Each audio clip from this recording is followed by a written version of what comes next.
Hello, good friends. Some of you are obviously not Lummi, but we want to welcome all of you, members of the great Lummi Nation, and so many friends who have made what will be dedicated today a possibility.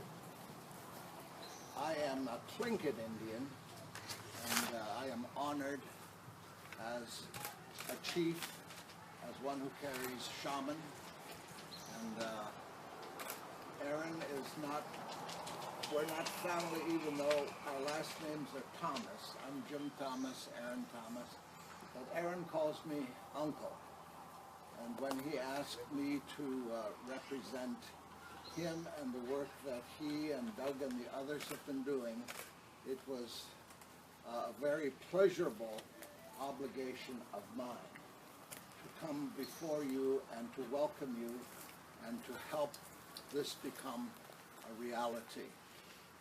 We will be calling on John Paul to sing a song in opening our ceremonies.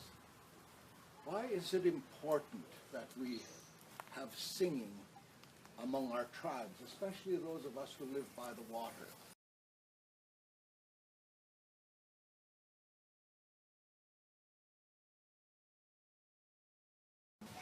On the objects that are being blessed.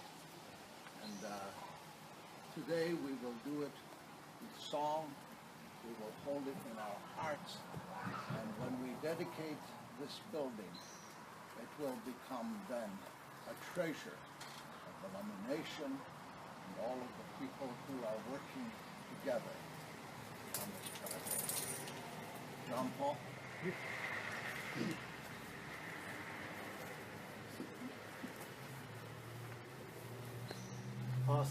First of all, I want to thank our visitors for coming out, sharing this day with us. I want to thank my brothers for making this possible for our people.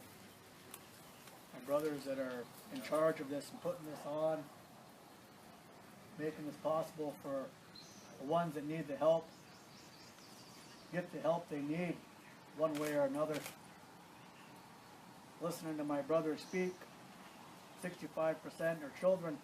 That's where it starts, is with our children. My hands go up to my brothers for doing this for our people, making this happen. This should have been done a long time ago, in my eyes, my heart, for our people.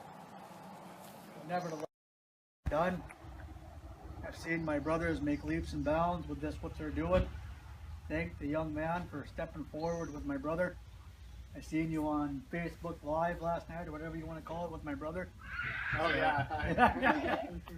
But I want to thank you for teaming up with my brother, the Huttons, for taking part and making this possible for our people. Glad to help. You know, my hands are up to you. To the visitors, those of you that don't know, it's reflecting off the words of our elder here.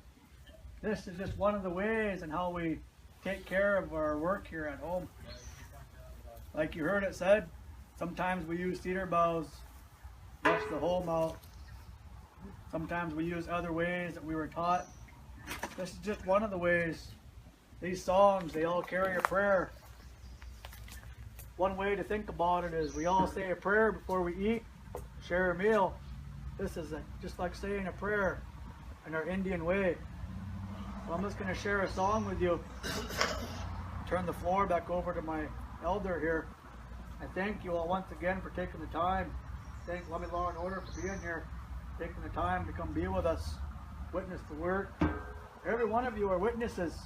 Normally we call witnesses, but every one of you are witnesses. My brothers know what I'm talking about. The elder.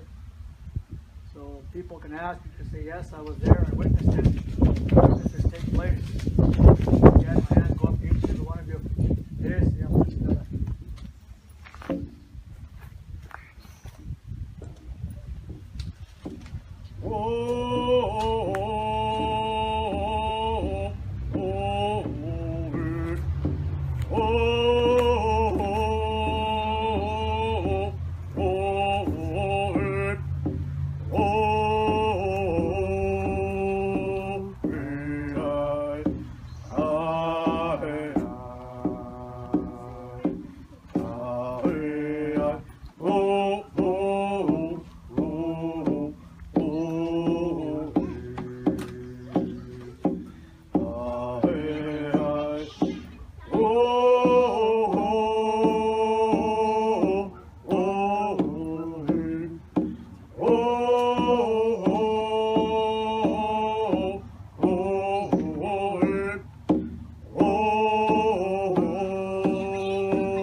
Thank you, John Paul.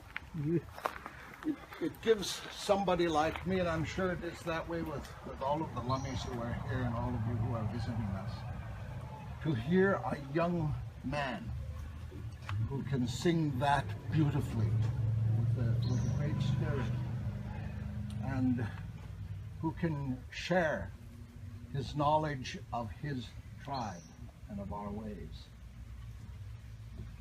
As a Tlingit Indian, I am one of 50 left of the 20,000 of us that still speaks the language. That's how fast languages disappear. The Tlingits live all up and down the coast, from Alaska down this way. I used to hear Sam Kagi sing with that deep voice like that. And we shared wonderful stories back and forth as we brought our canoes and we sang to each other. Sam used to make fun of me, but I'm not going to go into that. Chak ayu, chak. Cheslaya hikitu yeha uti. A long time ago now, long. We never lived in houses as you see us live along the shores. You yak cut the well to a pool. Yak is a boat, is a canoe. We used to get in our canoes and we would go all over wherever there was water. And we would gather food. And when we came ashore, we would build little lean-tos. Sometimes there would be a longhouse there that the chiefs used, and sometimes those lean-tos were up against that. Everybody lived as a family. Our living room was outside like this. Our kitchen was the beach. That's where we gathered our food. The Creator allowed all of these things to become ours so that we could survive. I am proud as an American Indian, as an Alaska Native, as an uncle to this great nation of Lummi, that we have survived when everyone in this world said we could not survive. Look at us. We are surviving, but we also live in dangerous times. And that is why we have to constantly share with each other. And I am so glad and proud of my nephew Aaron that he's allowed me to come here and talk to you about the meaning of our little house today. It's a small home, they call it. How times have changed. Now we all live in some kind of house. Now we are separated by great distances through a car, through a boat, through airplanes, and we don't have that longhouse connection to each other anymore. But as we have become dependent on this that we call a house, we have also lost sight of the danger of not having that house. It's not just the American Indians who are in danger when they lose that, where you live. Like Aaron said in one of his writings, 2 paychecks. 2 paychecks is all it takes and you could be outside. Because a house like this, if it were just your relatives, they could say, sure, come stay here or stay with me. But guess what? We're under federal law now on some of our homes. You cannot allow relatives to stay with you in a federal house. HUD, we call it HUD housing. And it's so scary. No matter how much we love our child, our niece, our nephew, grandchildren, we have to watch them go someplace where there's nothing. It's tough. It's tough. And they could look at us and say, wow, you're mean. No, we can't afford to lose the house either. you know, grandmas and grandpas, uncles. And so this is a very unique answer. After a while, Aaron, I hope you will introduce us to the guests and how they've been involved with the creation of this. Because I sat in there and I said, no windows. And Aaron said, well, it's real safe that way. And it's good, you know, it's big enough. There's a couch in there. You can actually make tea and have a good time in there. There's room enough to dance, I think. So I'm really proud of what has happened here. It's real tough when you see it. I know some of these people here worked with you, Aaron and Doug. When you see something like this where people are hurting, it's real easy to say, oh, somebody else will take care of it. I discovered through Aaron that nobody else was stepping up, just a few. And then some of those who are actually experiencing not having a home were the ones that came out and said, okay, I will help. And I didn't even know much of what was going on until Aaron himself came and told me about what he was doing. And that makes me very proud. You know, as we get older, we get tired. We can't help as much as we want to. So when we see young people who say, yeah, we'll do it. And when we got somebody like John Paul who can stand to the side and sing strength into the things that you're doing, this is the beginning. In Indian country, and I have served Indian tribes, I've served over 100 tribes in the past 40 years. I was even an assistant to the Vice President of the United States. Nothing worse than having an Indian assistant. And we learned so much of what happens in life. And today, I know that the tribes are watching this. I'm glad you're recording some of this. Everything that you do with this, you know, the questions, who built it? Where did the lumber come from? Where did the money come from? How did you gather it? That's what the other tribes are going to ask. Because it's not just non-Indians who are out there living on the streets. A lot of our Indian people are living on the streets of their own reservations, like we're discovering here. I didn't think we could have Lummis without a place to stay. I honestly didn't think that. But now I've realized that this could be so meaningful, especially if there's a child involved. So as you cut this ribbon, people are watching. And they're going to come to you and say, we want to do that. Teach us how. I know the goal is to build 100 of these around the reservation. Of course, there's going to be fear. We don't want those things near us. Even our Indian people will say that. But we will serve. We will serve. And I just am so happy that all of you have accepted this challenge. You've listened to the Creator. You know, the Creator speaks to us all kinds of ways. The Creator is here, inside of us.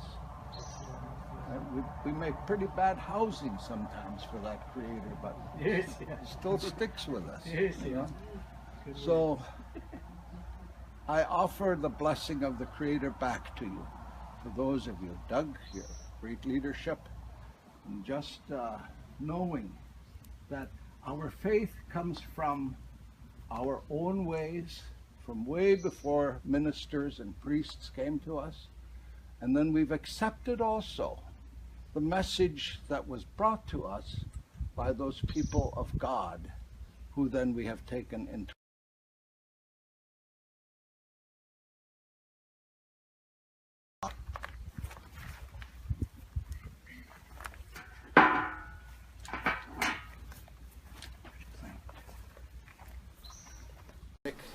Lewis, who's been very involved in this project, and he's an elected member of the tribal council. Are you still called the business council?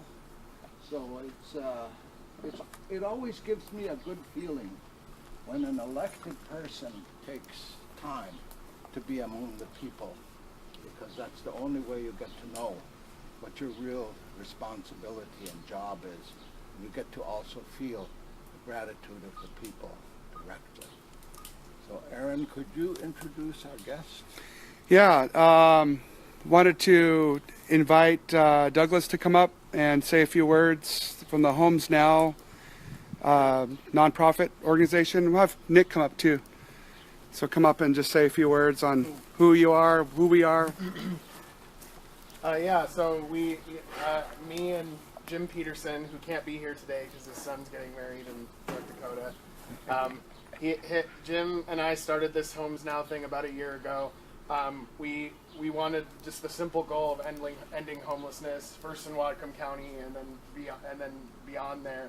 Our biggest stopping block up to this point was that no one that we knew of had any land that they would be willing to let us put a structure on, and so that's when we eventually met up with Nick, and he provided an opening for that, and but it wasn't just one way. It was mutually beneficial because they needed more homes, so we figure we just work together and get the job done.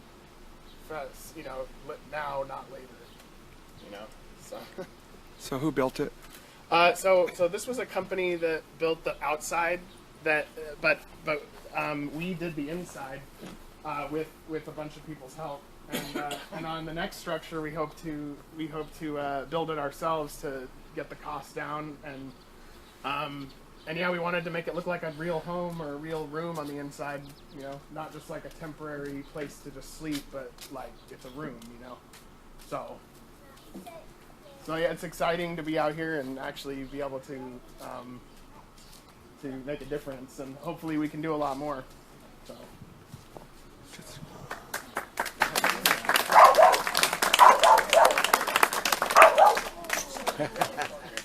I wanted to just say a few words and raise my hand to each and every one of you for coming here. This is something that I really look to our people. They did this. I just jumped on their bandwagon is all I did. When I ran for council, I didn't acknowledge homelessness. It wasn't something important to me on my platform. But I was humbled enough to learn that I can be corrected.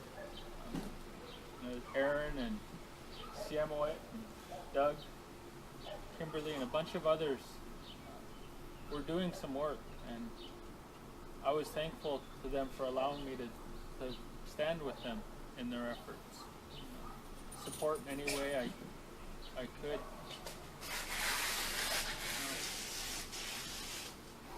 I didn't anticipate us getting into this work this quick. We have this home right here. We have 18 people living in it. That's a lot of people for one home. Mm-hmm. At the other home, we have 25 people living in. We run out of space in the home. I'm grateful for the homes, what they do for our